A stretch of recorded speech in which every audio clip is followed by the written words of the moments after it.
up, everyone? This is the Jose Show. I hope everyone's having a fantastic Monday, and I hope everyone had a phenomenal weekend. As we all know, last night were the Billboard Music Awards, which were live from Las Vegas, and they were also live on NBC and Peacock. Well, Sean Diddy Combs got to join last night's celebration, and he also got to host last night's show. The biggest winner of the night was Olivia Rodrigo with 7 wins. Well, a lot more historical and wonderful things happened on last night's Billboard Music Awards, and here is what I'm going to say about last night's show. Alright, so Diddy opened the show with a legendary performance of Gotta Move On featuring Bryson Tiller, First Class featuring Jack Harlow, and Mo Money Mo Problems with his son Christian Combs and R&B artist Teyana Taylor. Icon Award recipient Mary J. Blige was honored by longtime friend and fellow Icon Award winner Janet Jackson. 14-year-old activist Marie Kourtney, aka Little Miss Flint, was honored as the 3rd annual Billboard Music Awards changemaker for her incredible efforts in the fight for clean water. And then Latin pop star Becky G brought power to the stage to belt her hits Baile con mi ex and Mamil, or Mami, that's called the song, and then marking her BBMA's performance debut. Nigerian artist Burna Boy delivered his unique Afrofusion sound with an energetic performance of Last Last and Kilometre. And then country duo Dan plus Shay gave a compelling performance of their single You, with Dan on the electric guitar, and also took home a Billboard Music Award for Top Country Duo / Group. A winner in the new Top Billboard Global Exclusive US Artist category, Ed Sheeran showcased his global appeal with the performance of his song Two Step from Belfast, Northern Ireland. Elle King and Miranda Lambert delivered a playful performance of their hit song Drunk and I Don't Wanna Go Home, which made Billboard history as it was the first time in nearly 30 years that a collaboration between 2 women topped Billboard's country airplay chart. And Florence plus the Machine graced the stage with an either real and powerful performance of My Love.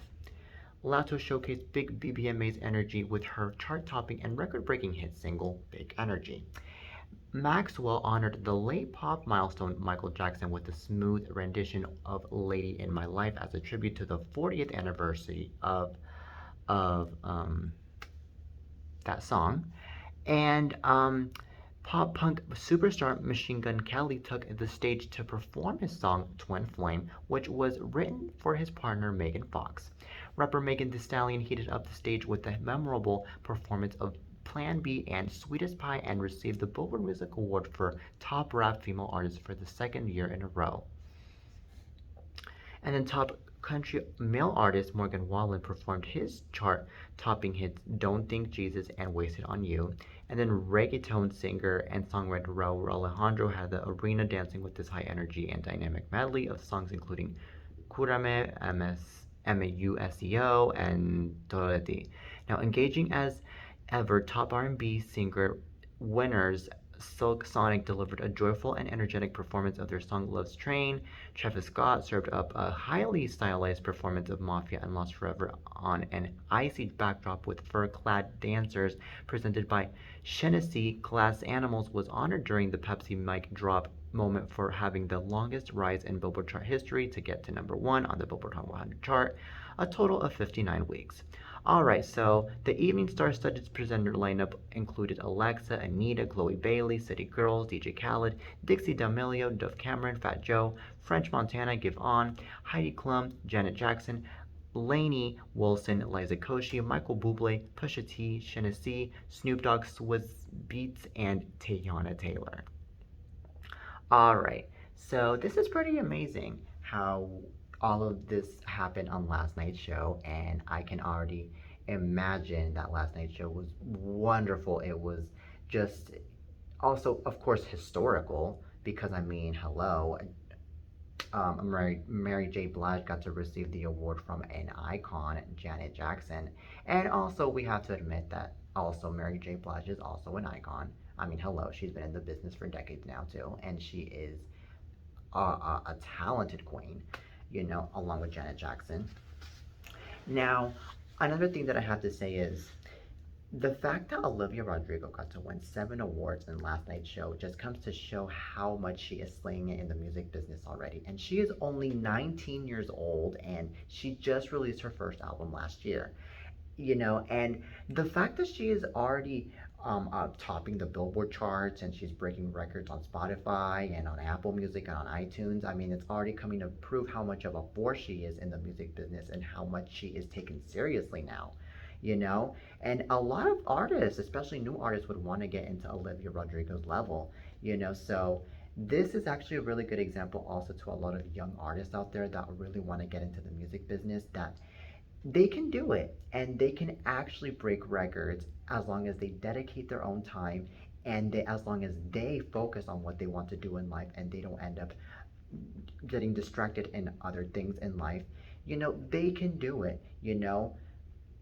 Especially an artist that came from Disney Channel, that a lot of people, I mean, they knew that Olivia Rodrigo was going to get far, but a lot of people didn't know that Olivia Rodrigo was going to get super, super far, because let's face it, I mean, not so many Disney artists make it super, super, super far in the music business, you know like Olivia Rodrigo has, and like Miley has, and like Selena has, and Demi has. Not many artists out there make it as huge as they do. So, anywho, Olivia Rodrigo, she gave a really good example, and I really am proud of Olivia Rodrigo. Really, really happy. Which, by the way, she is still working on. She's busy working on new music right now. So, I think we're going to be expecting new music from her this year. That's for sure. Now, Drake also got to win Top Artist, by the way, and he got to win many other awards too, by the way. It was not Top Artist. And then Taylor Swift got to take home the awards for Top Female, for Top Country Artist, for Top Billboard 200 Artist, for Country Album, and many, many more awards. And most of those awards were for her album Red, Taylor's version, which she got to release just last year on November. Which, by the way, I really love that album because that album really gives me a lot of high school nostalgia, I have to admit, because I remember when the original Red was released, I was in high school still, and I got to jam to some of her songs from that album. We Are Never Ever Getting Back Together was literally one of my favorites, and it still is. So, anywho, congrats to all the winners on last night's Billboard Music Awards, and I really hope I really hope that everyone had a lot of fun, which I'm pretty sure everyone did have a lot of fun, and yeah. Alright, so now from the Billboard Music Awards to now, more hot topics. Alright, so now let's talk about Britney Spears and Sam Asghari. So, unfortunately, Britney Spears and Sam Asghari lost their baby this past weekend, and Sam Asghari and Britney Spears took to Instagram to confirm the news, and apparently Britney Spears suffered a miscarriage. But Sam Asghari and Britney Spears are not losing their hope of extending their family. They say that they are still trying hard to extend their family. So, anywho, I'm really happy for them that they are not losing hope and that they are not giving up. But at the same time, I'm so sad that this had to happen to them. And I just think that this was very unexpected that they would end up losing a child, because it seemed to me that they were really going to have a child and that everything was going to be fine, and that, you know, especially knowing how Britney Spears, she seemed really happy and she seemed really hopeful in having another child for the third time, and having a child for the first time with Sam Asghari. So that's what really, really made me feel like, okay, well, they are going to have a child, and there's no way that they're going to lose a child at all. But, and unfortunately in life, a lot of unexpected things happen, which, you know, it is what it is, unfortunately. It is what it is. So, anywho, I really, really am sad. And my prayers do go out for Britney Spears and for Sam Asghari too. You know, right when Britney Spears' life was getting better, by the way, because I mean, Britney Spears, she already went through a lot with her conservatorship situation, and then she went a lot um, with the fact she went through a lot with the fact that Jamie Lynn Spears was already saying a bunch of mean, horrible stuff about her in her book. And she already went through a lot with the fact that her father and her mother were also not siding with her, and they weren't supporting her at all throughout the situation of her own conservatorship. So she's already been going through a lot. So with that being said, she really deserves to have a good moment now. She really deserves to be in peace now. She really deserves a lot of support, especially from a lot of people, especially from her own family. You know, she deserves that, you know. And Britney Spears is such a hardworking woman, and she's super talented. Let's remember that, of course.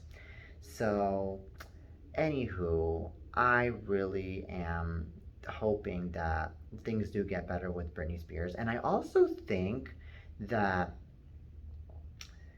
you know, Sam Asghari, I can definitely tell he is one of those very supportive and is one of those very wonderful and lovely fiancés.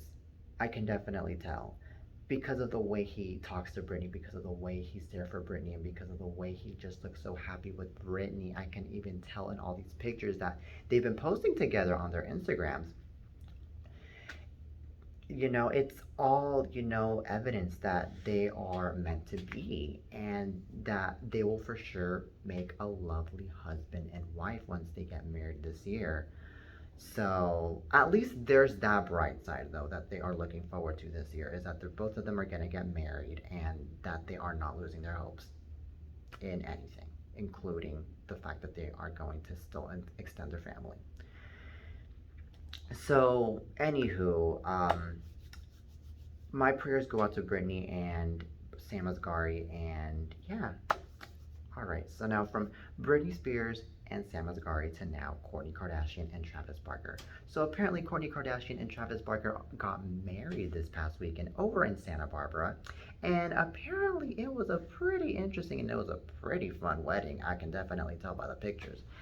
Um, and I mean, I'm pretty sure Kim Kardashian and the rest of the Kardashians, they were up and ready and they were happy and they were cheering for Kourtney Kardashian's wedding.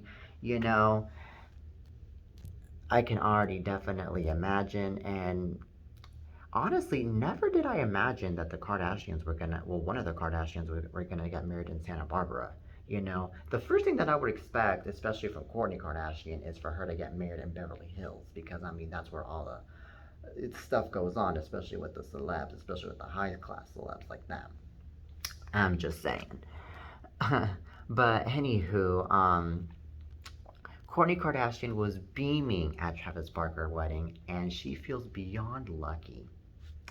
All right, so over the weekend, as we all know, one of the Kardashians got married, and anywho, a source close to Kardashian tells people more about the couple's nuptials, including how Kardashian and the rock star couldn't be happier. So, after they got married in Santa Barbara, they came back to LA to be with their kids, the insider says. Kourtney was beaming she feels beyond lucky to be Travis's wife. And apparently, according to the source, Kardashian and Barker's decision to wed over the weekend doesn't mark the end of their wedding celebrations. Well, they always plan to have a small ceremony, just the two of them. They love Santa Barbara since they got engaged there. They were excited to get married there too. And the insider notes they have a bigger wedding celebration coming up soon. So, Kourtney's family, kids, and friends will be there, and the source continues of the pair's forthcoming nuptials, which are said to be taking place in Italy. The same for Travis. Now, this is pretty exciting and pretty interesting in my opinion. Now, Kardashian and Barker got engaged in October of 2021 and on the beach in Montecito, California, and the pair had been dating for less than a year when the rocker got down on one knee, and you know, the moment was captured for the Kardashians on Hulu, and the celebration continued after with a surprise dinner for both their families. All right, so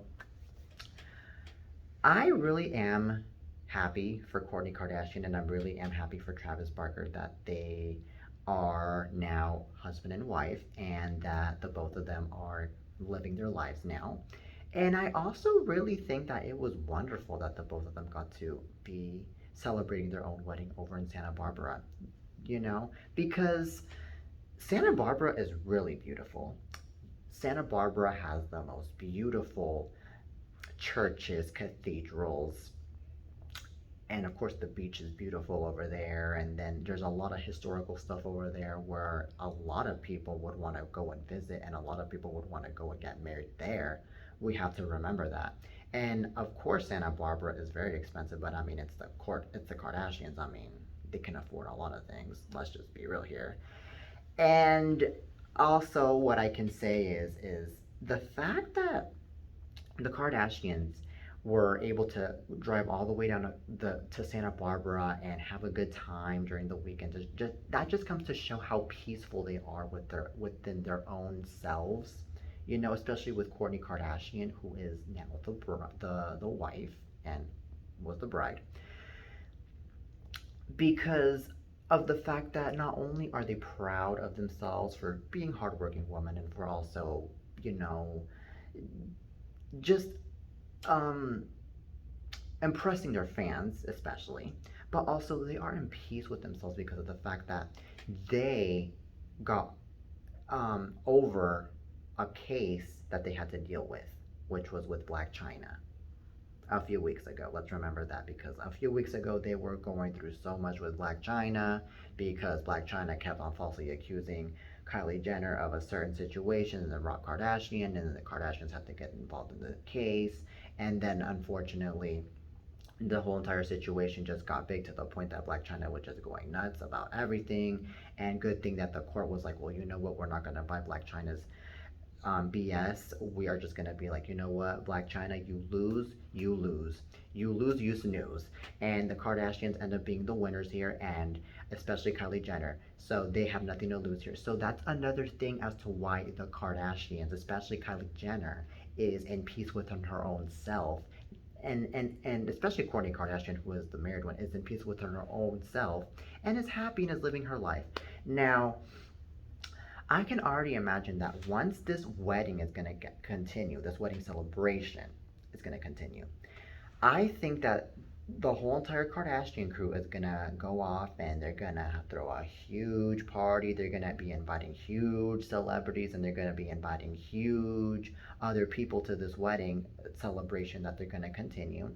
And I can already imagine that it's going to be a big deal, and then it's going to be something that is going to be making huge headlines. Like, I mean, it's of course, but I mean, like huge, huge headlines to the point that it's going to be like all over the media. And then, you know, the first thing that we're going to be hearing is, what does Black China have to say about this? Or what does, or what does, so and so have to say about this now, because now they're married. Oh my god. Ha ha ha. Like, you know, like I can already imagine. Um you know, like it's gonna be really funny too.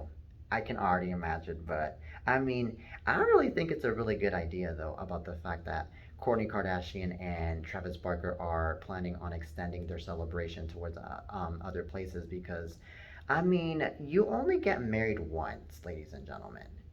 And if you are really going to trash up a celebration by just having one cheesy one where you're not really doing much fun into it, then it's not going to be a time to remember, and then it's just not going to be a memorable time. And also, it's just not going to be that type of moment where you're going to be like, oh my God, well, I got married to this person and I had the best time of my life type of moment. It's not going to be that way, you know?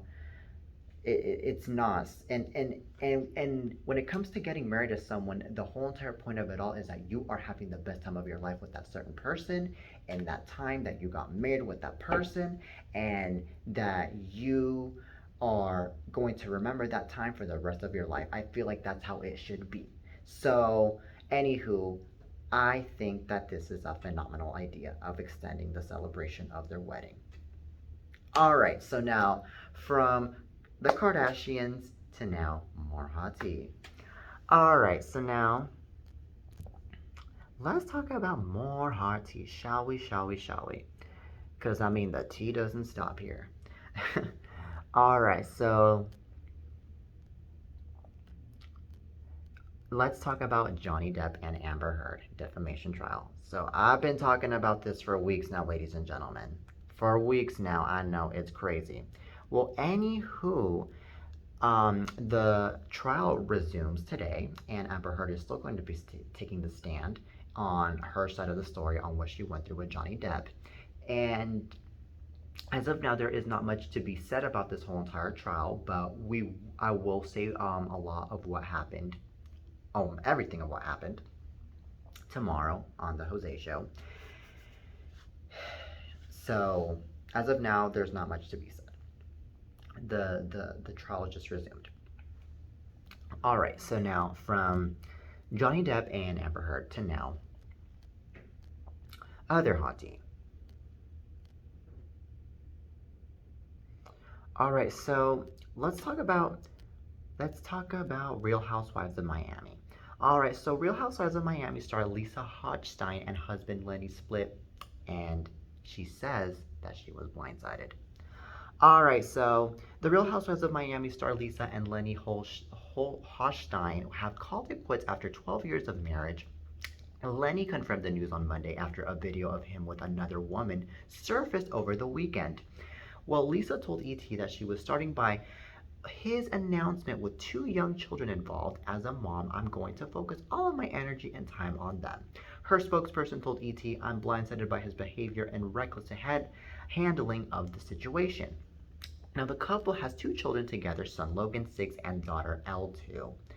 Now, okay, Lenny told Page Six on Monday, well today, that he had denied the rumors at first in order to protect his family. This is a very difficult time, he said. I would ask for some privacy so that we can best take care of our children who mean the world to us. Now, Lenny has not yet filed for divorce, though he told the website that he is now dating an Austrian model, Katharina Mazeppa. All right, so this is a drama, that's for sure. I think that the fact that they are splitting, I feel like it's for the best in my opinion, because if they're going to be living in a marriage where there's going to be a bunch of drama, then it's going to affect the kids, and then the kids are just going to be highly affected mentally, and then they're going to end up going crazy. And also, it's just giving a bad example for the kids of them witnessing a marriage that's filled with a bunch of drama and that's filled with a bunch of hatred, especially because then these kids are going to end up getting that example, and they're gonna do the same thing when they grow up and they get married, and that's not good. It would be nice though if both Lisa and Lenny were to still be together, and if the both of them were to work out their differences and they would still love each other and the family would still be a whole, you know. But unfortunately, sometimes it just won't work out. And in this case, I feel like Lisa Hochstein and Lenny, I feel like they are basically trying to avoid things to get worse, of course. I mean, because here's the thing, if the both of them were to still get married, then chances are we're going to hear stuff about abuse. We're going to hear stuff about cheating. We're going to hear stuff about God knows what else. And then what's going to happen next is then there goes the court cases, and there goes the he said, she said. And then that's just the last thing that anyone wants, especially the both of them. So that's the reason to why I feel like, you know what? If they call it quits, they have to call it quits. You know, that's how it should be. So, anywho, I feel like this is the best decision they could make, that they are getting divorced. And I feel like the fact that Lenny denied the news earlier is understandable, because I mean, no one wants their own private life to be out in the spotlight, especially when it comes to a divorce. Let's be real here. Because the thing is that the media is so cruel, especially the spotlight. Like, all these people will go after these people that are getting divorced, and they're going to start to criticize, and they're going to be like, oh, well, whose fault it is, or whose fault it could be, and then there goes the drama. So it's understandable as to why Lenny was trying to keep this a secret this whole entire time, but unfortunately the news leaked by Lisa's side. So that's what it could be here. And I also feel like, you know, a lot of the times when a divorce happens, then there goes a lot of the criticism with both sides. Like, oh, well, maybe I think Lisa did something so horrible. She's evil. She's this. Or Lenny is also this. Oh my God. Or oh, I'm gonna stop supporting this person because this person divorced this person. So that could also be the case as to why Lisa and, well, Lenny tried to keep this whole entire divorce a secret. So that's my opinion on this whole entire situation, but I think that overall they did the best they could to maintain their marriage, and now things just couldn't work out and they couldn't work out. All right, so now from that to now, more hot tea. All right, the tea is really good on today's show, I can tell. So.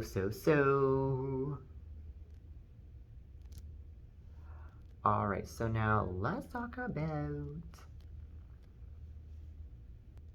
All right, so now we have an update on the Amber Heard and Johnny Depp trial. All right, so apparently Amber Heard says that it was the couple's Yorkshire Terrier Boo who defecated in the bed at her and Depp's former penthouse apartment in Los Angeles, and Heard claimed the animal had bowel issues that stemmed from him allegedly consuming some of Depp's marijuana as a puppy. Now, Heard explained that the dog had bowel control issues for life and slept in the bed with the couple and their other Yorkie, Pistol. The actress claimed that while she was packing for her trip to the Coachella Valley Music Festival in Indio, California, she left Boo in the bed and he pooped in it. And Heard was asked by her defense attorney Elaine Bredehoft if the previous claims by Depp's bodyguard Sterling Jenkins that it was a horrible prank gone wrong were true. And first of all, I don't think that's funny, Heard said, and I don't know what grown woman does. I was at a crossroads of my life. I had just been attacked by my violent husband, who I was desperately in love with. I was jovial. I wasn't in the pranking mood. End quote. Now, on April 28, Jenkins addressed the story about Heard allegedly defecating on a bed. In April 2016, Jenkins said he spoke to Heard about the alleged incident and when he drove her to Coachella. And then it was being said that there was a conversation pertaining to the surprise she left in the boss bed prior to leaving the apartment, Jenkins said, and adding that Heard called it a horrible practical joke gone wrong. Okay, so this is what I think. I think that if this whole entire thing is true, which it seems to be true to me, that this whole entire thing was a whole entire joke and it ended up being from a puppy that was defecating the bed, then you know what? I feel like this is no time for kid jokes, because it sounds to me like this is a childish joke over here, what they're trying to do with Amber Heard. They're trying to accuse somebody of pooping the bed when in reality she didn't poop the bed. Okay? Like, come on now. And plus, Amber Heard's a grown ass woman. I don't think she pooped the bed. Please. She ain't no 2-year-old. She ain't no 1-year-old. But anywho, on to the topic. I also think that the fact that they are doing this also is because they're just trying to trash and tear Amber Heard. They're trying to tear her like a piece of paper with this story. But I mean, if Amber Heard really has that proof, though, that it wasn't her that got to defecate the bed and that it was the puppy that got to defecate the bed, then she should be good. She should definitely be good, because the court needs to really have the proof here. They're going to be like, okay, well, Amber Heard, where is the proof that you did not defecate the bed? Where is it? And then they're going to be like, okay, well, if you have the proof, show it to me. And then Amber Heard's going to show the proof, and then the judge is going to be like, okay, well, Amber Heard, it seems like you're right here.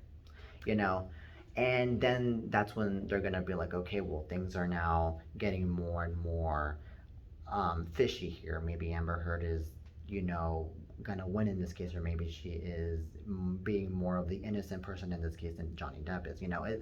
That's just my guess in this story. I am not a judge. I am not part of the jury trial, but I mean, I'm just making guesses here. That's all I got to say.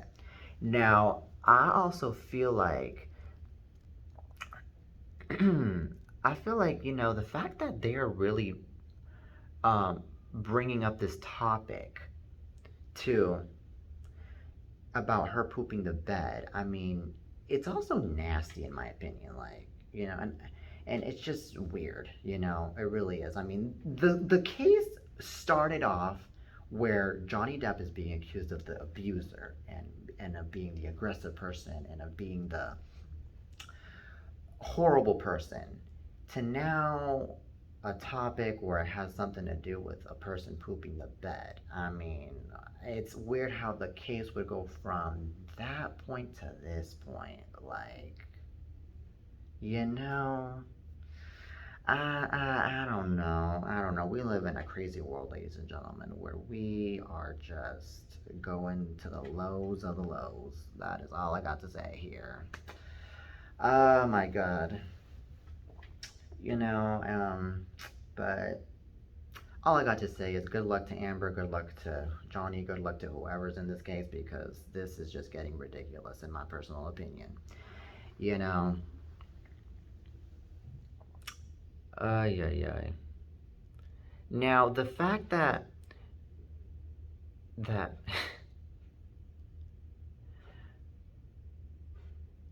that they were fighting because Johnny missed a birthday celebration. Um, I mean, it's just ridiculous though how fights happen. You know, it's ridiculous, especially when it comes to these kinds of fights. I mean, why fight when you can just be mature and handle situations the right way? When you can actually talk it out as adults and you can actually be like, well, you know what? If you don't want to go to this party, then don't go. Or you know what?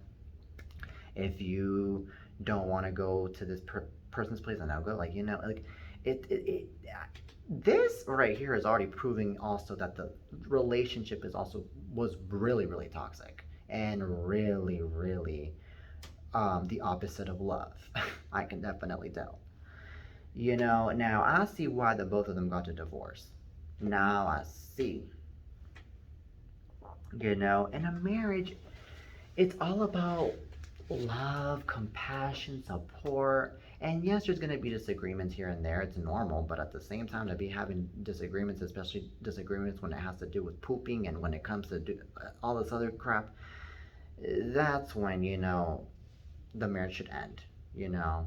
So that's just my opinion on this whole entire situation. But I think that we're gonna have more to talk about the situation on tomorrow's episode of the Jose Show. So please stay tuned. And also, thank you so much for tuning in, you guys. That is it for today. And if you guys want to hear more of the Jose Show, then please tune in every single day. And also follow me on social media where you guys can watch this lovely show on YouTube and on Instagram. Till next time, peace.